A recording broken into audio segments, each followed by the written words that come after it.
So now we have a Trade Minister expert staff for international agreements, Bara Hasibuan, in the studio to further discuss this matter. Good afternoon. Good afternoon, Alia. Thank you for coming. Good afternoon, Bara. Good afternoon. Well, Hi. this is certainly it's a very interesting time because the last time we spoke to you, we also spoke about another settlement that is still ongoing. Yes. Now here is a new one happening. There's a new case, yes. Yes.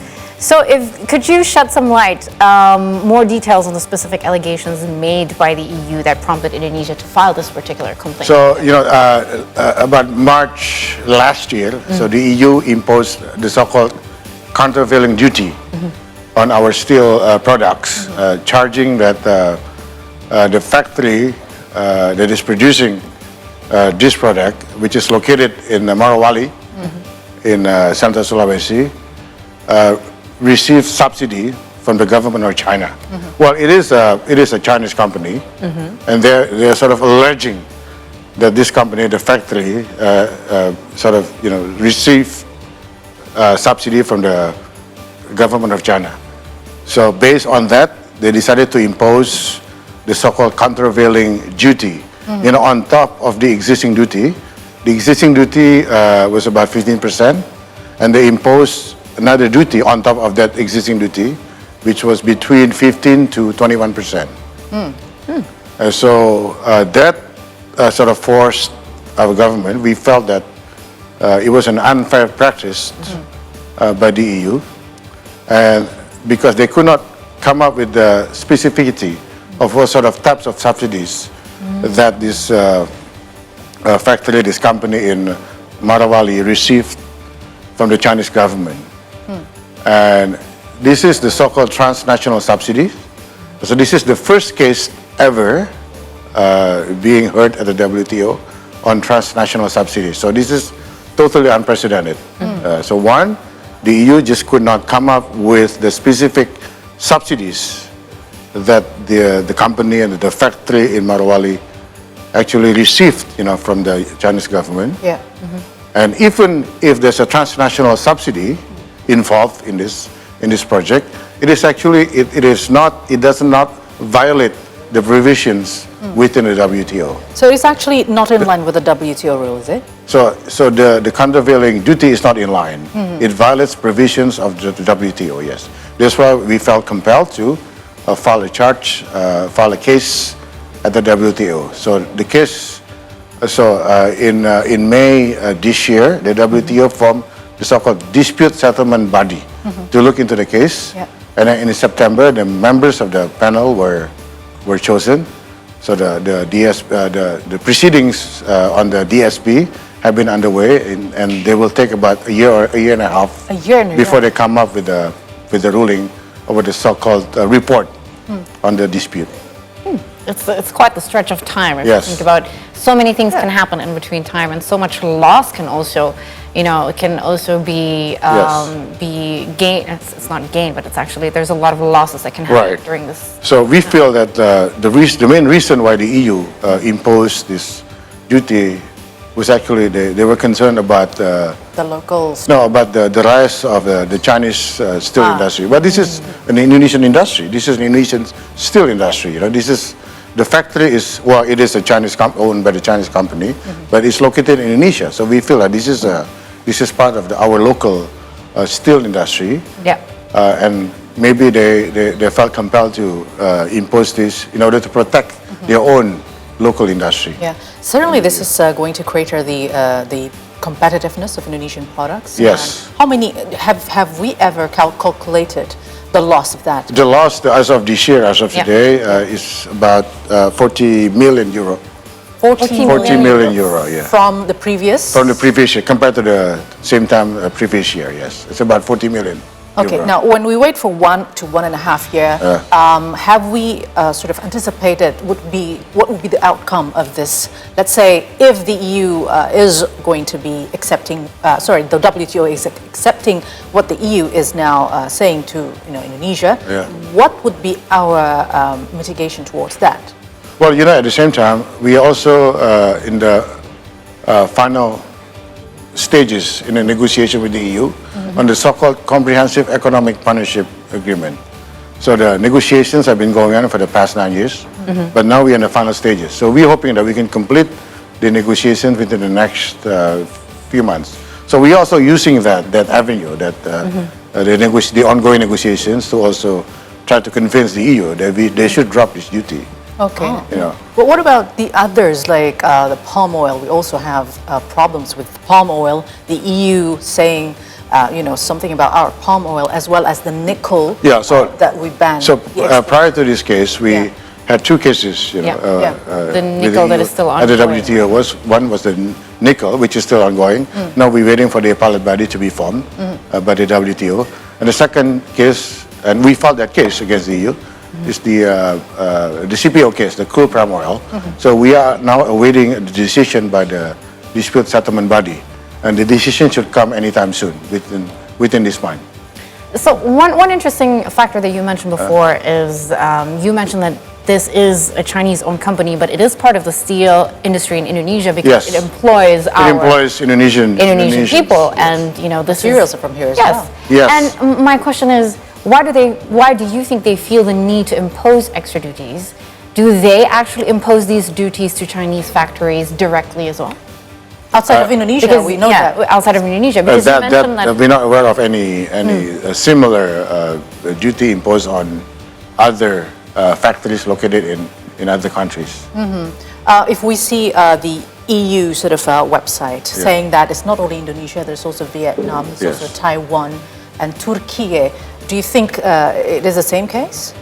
It is possible, but if they also impose duties on other factories located in other countries, we just think this is completely unfair. It violates the provisions within the WTO. There's a so-called agreement on subsidies and countervailing measures. We've looked into those measures, within the so-called agreement on subsidies and countervailing measures. And even if there's a transnational subsidies provided by the Chinese government, the subsidies do not violate this agreement on subsidies and countervailing measures. So we're pretty confident that we will prevail at the end. That's good news. The decision of the dispute settlement body will be in favor of us. So you mentioned this this trade agreement that is upcoming, that has taken 9 years so far, and we're in the final stages with the EU. Other than that, specifically in the steel industry, though, how is our relationship trade-wise with EU outside of these, these issues that are happening? Is there still good, good export-imports happening here from in the relationship between EU and Indonesia? Well, there's an extensive trade going on between Indonesia and the EU, but at the same time there are also challenges. We have 3 active cases at the WTO, and also the EU. They just introduced the so-called EU deforestation regulation, which could be detrimental to the livelihoods of our farmers. If the regulation will be into full effect by next year, then so all commodities coming to the EU will have to be certified. Yes. That the process of cultivating these commodities does not lead to deforestation. So we have to prove that the cultivation of this, let's say, coffee, cocoa, crude palm oil, the process just does not lead to deforestation or does not cause deforestation.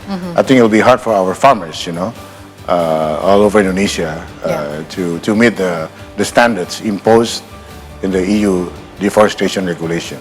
So that's not the challenge that we are facing in the EU-Indonesia economic relations. Okay. Now back to the problem with our steel. What steps does the Ministry of Trade will take in response to the WTO, let's say, complaint? We have filed a complaint. And what outcomes or resolutions that Indonesia is aiming for in this process? We're gonna try to argue the case. We're gonna present the case at the dispute settlement body, and I think we're pretty confident that because the case is totally unprecedented. It has never happened before in the history of the WTO. So we're pretty confident that, and we also have to be careful that the outcome will be in our favor. If the dispute settlement body issues a ruling not in favor of our position, then it will set a bad precedent for the future. That any country will then file a case, on this ground, on subsidies ground. I mean, if you look at the nickel export ban, it is something that is quite a surprise or a shock to the EU as well. Yes. But we are at the same time trying to protect what we have in the country. Yes. So, what do you think will be sort of like the middle ground for us to still have a good relationship with the EU, but at the same time, we don't want to lose what we have. We want to have our nickel. Yeah, we're gonna try to encourage. We have been trying to encourage companies based in EU to open up facilities here, to open up factories here, so they can also utilize our nickel domestically here in Indonesia. Rather than Having it having or attention, some kind of a trade war with us, then I think they should just play the game. They should just come here, set up facilities, set up factories, and okay. Could you give us an enlightenment, as President Joko Widodo already mentioned that if we do not do the ban of nickel, for example, Indonesia will not get away from the middle income trap country. Yes. We don't want to be. We cannot be the developed country. So, Yes. please enlighten us. Because not many people know, what does it mean by that, by banning the export of the nickel? this would be a shortcut way for us to be an advanced economy based on what we have here. And what we have here is we have all these commodities. We have nickel, we have bauxite, we have copper, we have gold. So we want to make sure that the commodities, that they are here. And manufactured here. They need to be processed here in order to create added values to our economy. We want to be a producing nation rather than consuming nation. We want our human capital to be strong, and I think this is one way of doing it. Okay, so By creating some kind of a downstream industrialization. So it means in the future, perhaps, if in the steel side we have investment from China, let's say, to make Indonesia able to have a lot of an industry country, then other investments from other countries is possible, right? Yeah. So we welcome investment from any country, not just China. do you think that will be a stumbling block with the EU again, maybe next time? No, I think we have every right to develop our own industry, based on our characteristic as a nation, as a country. So we're pretty confident, and then we have a lot of leverage because Indonesia controls, when it comes to nickel, we are the largest producer of nickel in the world. so we're talking. We have a good bargaining position. So we're talking about two very different cases here because the nickel one is where we are basically, this is becoming quite the talk on social media because this is basically becoming the voice that is trying to, as what Ali has mentioned before, get us outside of this developing nation stigma, as if we want to become an industrialized nation. That was the nickel case. This one though, what can the repercussions be should we fail to, should we fail to win this case? You mean on the WTO. On the third case? Yes, on the third case, on the most recent one. On the steel case? The steel case, the China steel, the transnational subsidiary case. That's the one. Transnational subsidies. Yes. Again, I think we're pretty confident that at the end, the dispute settlement body will issue a report that is in favor of our position. There is a WTO law or rule that supports transnational subsidies, right? Exactly. So that shouldn't be an issue at all. You look at the so-called agreement on subsidies and countervailing measures. So transnational subsidies are actually permitted within the provision of the agreement on subsidies and countervailing measures. So even if they can prove that there are transnational subsidies given by the Chinese government to this company, to this factory located in Central Sulawesi, they're still permissible under the WTO provisions. So that means that we should have, as long as we didn't, we still abide by the rules, there shouldn't be any issue. Yes, we abide by the rules. Thank you very much. Thank you, Alia. For Thank coming you, Kai. to see today. My pleasure. Anytime. Well, thank you so much. Yeah. It was certainly always interesting because I feel like international trade is something that we need to delve deeper because this is something that is going to make or break our country. It is that. It is true because we have a lot of sources as well. Yeah. All right. For now, we're going for another break. And after the break, Akira will deliver some economics and business updates for you. Stay tuned.